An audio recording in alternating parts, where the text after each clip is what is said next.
Hey, what's up, everybody? It's just Charles the Band, and welcome you guys to another episode of the DREAMERSPRO show, where we cover everything from sports, hot topics, classic debates, entertainment, and where we give you guys a fresh perspective on things and how we see them. And today we got a crazy show in store for you guys. Before we get into it, please make sure you like the video and sub to the channel. So as you guys know, the NBA season is underway. I believe we are about to conclude our second week of the season. Starting the season, they had the marquee games. It was the Celtics versus the Knicks. That was the tip-off game for the season, and then the night game was between the Minnesota Timberwolves and the Los Angeles Lakers. And then ever since then, we've seen matchups with like just yesterday we saw the Mavs versus the Minnesota Timberwolves. That was a very good game. I think we saw the New Orleans Pelicans yesterday on TNT. We've seen, I think, the Phoenix Suns and the Lakers on TV. I could be wrong, right? But so we've had some pretty big games. I think we also saw the Bucks on TV. I could be wrong, but there've been some pretty big name teams and players to start off this NBA season. And I got to say this before we get into this particular show here. This is one of the first times, or probably this is the first time I've gone into, or at least since we've been talking about sports since we started this channel, this is the first time I've gone into a season where I don't really have any real rooting interest, and I'm just kind of following teams and games that I think are interesting. This is the first time in an NBA season. Once I'm kind of once I dedicate myself to a particular team, I'm going to try to watch as many games of that particular team. Or if I know there's some key storylines, I'll probably watch my favorite team and then follow the storylines throughout the season. But this year is a bit different. I've watched games from everyone. I've watched the Minnesota Timberwolves versus the Mavs yesterday. I saw the Knicks versus the Celtics, although that wasn't a game if you want to call that a game. I saw the Bucks game against the Nets the other night. I saw the Phoenix game against the Lakers. So I've been enjoying the NBA season in terms of the different games. I'm enjoying it. I don't know why, but I'm enjoying it. But it turns out it may be just me and a few people that are enjoying it, because we got a report here today that spells some ominous news for the NBA. And actually, Mitch sent it to me earlier today.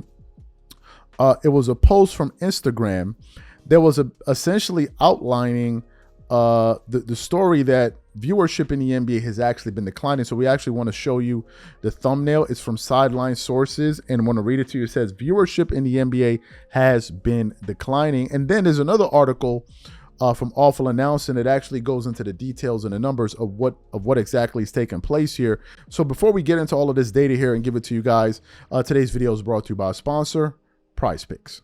PrizePicks is America's #1 daily fantasy sports app with over 5 million active members. PrizePicks makes it easy to get real money action on sports and players you love. Pick more or less on 2 or more players in any sport to win up to 100 times your entry fee. For example, here's a possible winning player projection lineup: Tyreek Hill for more than 90 receiving yards and Dak Prescott for more than 263 passing yards, Josh Allen for less than 240 passing yards, and CB Lamb for more than 96 receiving yards. And if you're like me and you want to play safe, you will love the new features PrizePicks invented: Flex Plays. Flex Pays are the safest way to play PrizePicks.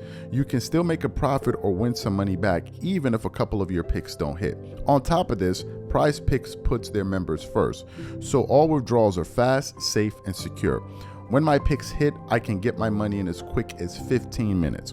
So download the PrizePicks app today and use code CLNS to get $50 instantly when you play $5. That's code CLNS on PrizePicks to get $50 instantly when you play $5. You don't even need to win to receive the $50 bonus. It's guaranteed. And remember, whenever you support this sponsor, you're supporting this channel. Thank you. So let's get into this article here from Awful Announcing, and it has the following headline: After strong opening night, NBA falls off during first week. Continued on. The NBA regular season is not off to a hot start. The opening week of NBA regular season started strong but fell off during Wednesday, Thursday, and Friday night national windows. After TNT increased its opening night viewership by 6% year over year on Tuesday, the rest of the week's NBA windows saw declines. ESPN's opening doubleheader on Wednesday averaged 1.6 million viewers, down 42% from the network's opening games in 2023 that featured the rookie debut of San Antonio Spurs center Victor Wembanyama, The comparison to 2022 looks more favorable, with viewership up 5% without the Wemby factor. The Milwaukee Bucks and Philadelphia 76ers opened ESPN's 2024 season with 1.7 million viewers, down from 2.5 million viewers for the Boston Celtics and New York Knicks in 2023. The Phoenix Suns and Los Angeles Clippers drew 1.5 million viewers, down 49% from last year's comparable game. TNT's good mojo from Tuesdays dissipated quickly on Thursday. Viewership for San Antonio Spurs and Dallas Mavericks declined 29% over last year's comparable window, capturing an audience of just 1.45 million viewers versus 2 million last season. On Friday, ESPN's coverage of the Indiana Pacers and New York Knicks drew just 830,000 viewers. The game averaged fewer viewers than Louisville-Boston college football game on ESPN2 that same night. Of course, the game went directly against Game 1 of the World Series between the New York Yankees and Los Angeles Dodgers. Viewership data for the Phoenix Suns-Los Angeles Lakers nightcap was not immediately available. No doubt the NBA would have liked to get off to a better start, but viewership this early in the season is small potatoes. The NBA should be in good shape from a viewership perspective this year after announcing all 5 Christmas Day games will be simulcast on ABC. That alone should help boost regular season viewership versus last year when only 2 of 5 games were simulcast. So you heard what this report had to say there, that the numbers are down. People are not watching as much as they used to. And I read through some of the comments, for instance, on that post that Mitch sent to us here from Sideline Sources. And some people brought up a good point. Does this capture streaming numbers, right? Does this capture streaming numbers? And I think that's a good thing. I mean, that's a good question, excuse me.